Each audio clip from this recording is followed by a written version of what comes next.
क्या आप जानते हैं कि नार्को टेस्ट क्या है? अगर आप नहीं जानते हैं तो आज हम आपको इसी के बारे में बताने जा रहे हैं। नार्को टेस्ट क्या होता है और इसे कैसे किया जाता है? आज के समय में देश में अपराधियों की संख्या बढ़ती जा रही है। हर दिन आपको न्यूज अखबारों में अपराध की खबरें सुनने को मिल ही जाएगी और आज हम आपको नार्को टेस्ट के बारे में बताने जा रहे हैं। तो चलिए जानते हैं। कुछ अपराधी ऐसे होते हैं जो पुलिस के दबाव में अपना जुर्म कबूल कर सब कुछ सच सच बता देता है, जबकि कुछ अपराधी ऐसे होते हैं जो किसी भी कीमत पर सच नहीं बताते हैं। तो ऐसे ही अपराधियों से सच उगलाने के लिए नार्को टेस्ट किया जाता है। आपको बता दें कि देश की क्राइम एजेंसी सीबीआई भी अपने अपराधियों से सच उगलाने के लिए इस टेस्ट का इस्तेमाल करती है। इस टेस्ट के अंतर्गत अपराधी को कुछ दवाइयां दी जाती है जिससे वो सच को सामने लाता है। ऐसा नहीं है कि इस टेस्ट में अपराधी हर बार सच ही बता देता है। कई केस में अपराधी बेहोश की अवस्था में पहुंच जाता है, जिसके कारण सच का पता ही नहीं चल पाता है। इस टेस्ट को इन्वेस्टिगेशन अधिकारी, डॉक्टर और फोरेंसिक एक्सपर्ट और साइकोलॉजिस्ट आदि की मौजूदगी में किया जाता है। नार्को टेस्ट कैसे किया जाता है? इस टेस्ट में अपराधी या किसी व्यक्ति को ट्रू ड्रग्स नाम की एक साइकोएक्टिव दवा दी जाती है या फिर सोडियम पेंटोथोल का इंजेक्शन लगाया जाता है। इस दवा के असर होते ही व्यक्ति ऐसी अवस्था में पहुंच जाता है जहां व्यक्ति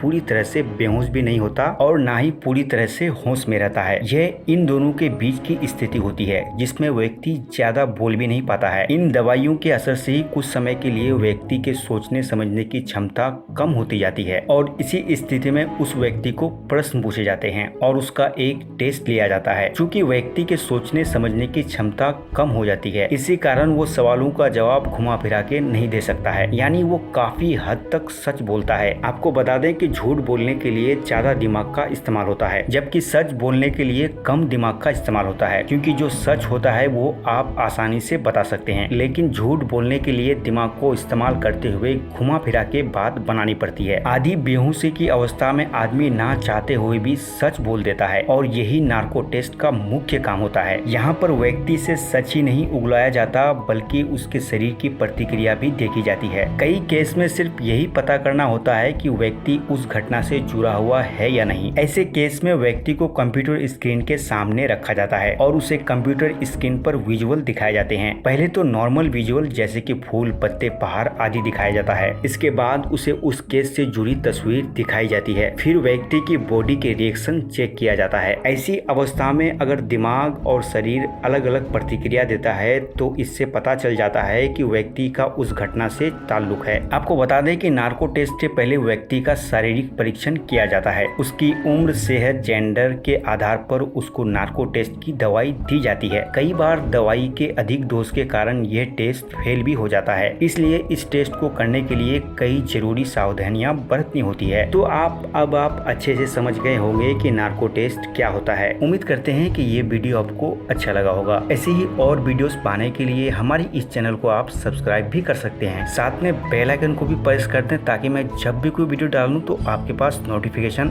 आ जाए।